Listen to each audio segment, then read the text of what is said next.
विंध्य कल्पना में आपका स्वागत है। मित्रों, हमने श्लोक 26 में सुना कि अर्जुन युद्ध भूमि में अपने सभी संबंधियों को देखकर निराश हो रहे हैं। अब हम चलते हैं श्लोक 27 पर।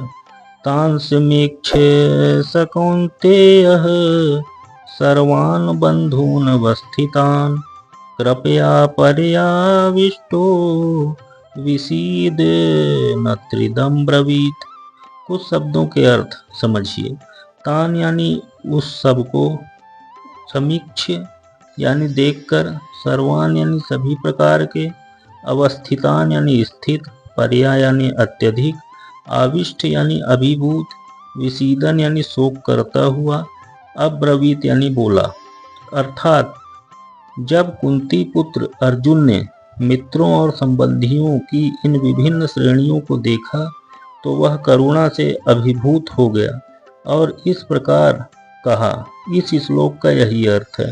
थोड़ा और समझें तो अर्जुन भगवान ऋषिकेश के मित्र थे और उनके साथ रहने से उनकी दृष्टि भी भगवानमय थी। वे किसी को शत्रु भाव से नहीं देखते थे। उमा जे राम चरण रत विगत काम मद क्रोध निज प्रभुमय देखा ही जगत के ही सन करहि विरोध। अतः भगवान के भक्तों के हृदय में दया व करुणा का प्रादुर्भाव होना स्वाभाविक और विशिष्ट गुण होता है, जो श्री कृष्ण के संग से अर्जुन में था। इसलिए युद्ध की बात से अर्जुन का मन द्रवित हो रहा था। अब हम चलते हैं श्लोक 28 पर। दृष्ट्वेमं स्वजनं कृष्ण युयुत्सं समुपस्थितं सीदन्ति मम गात्राणि मुखम च परिसृष्यति। कुछ संस्कृत शब्दों के अर्थ। दृष्टवा यानी देखकर, इमम यानी इन सारे, युयुत्सुम यानी युद्ध की इच्छा रखने वाले, समुपस्थितम यानी उपस्थित, सीदंत यानी कांप रहे हैं, गात्राणि यानी शरीर के अंग, परिसुष्यत यानी सूख रहा है।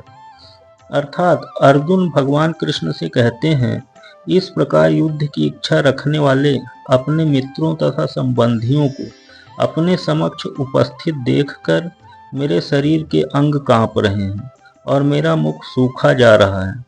और थोड़ा समझें तो जो मनुष्य भगवान का परम श्रेष्ठ भक्त होता है उसमें वे सारे सद्गुण होते हैं जो साधु संतों या देवताओं में होते हैं, और जिनका भक्ति में प्रवेश नहीं होता वे अपनी शिक्षा व संस्कृति द्वारा भौतिक योग्यताओं में भले ही संपन्न क्यों न हो जाएं, उनमें संत या देवताओं के गुण कभी नहीं आ सकते। अतः युद्ध भूमि में अपने सभी संबंधियों, मित्रों व अपनों को देखकर अर्जुन के मन में करुणा जग गई। अर्जुन का मन करुणा से भर गया। अर्जुन के मन में अपनी सेना के सैनिकों के प्रति तो दया थी ही, विपक्षी दल के सैनिकों की अकारण मृत्यु को देखकर अर्जुन उन पर भी दया का अनुभव कर रहे थे।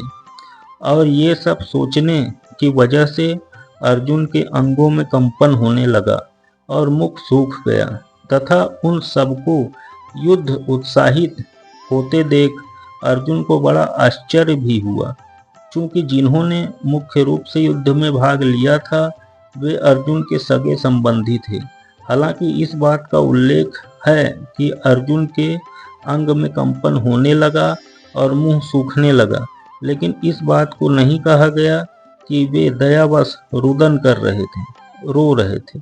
अर्जुन में ये लक्षण दुर्बलता के कारण नहीं बल्कि उनके हृदय की कोमलता के कारण थे, जो भगवान के श्रेष्ठ भक्त का लक्षण है।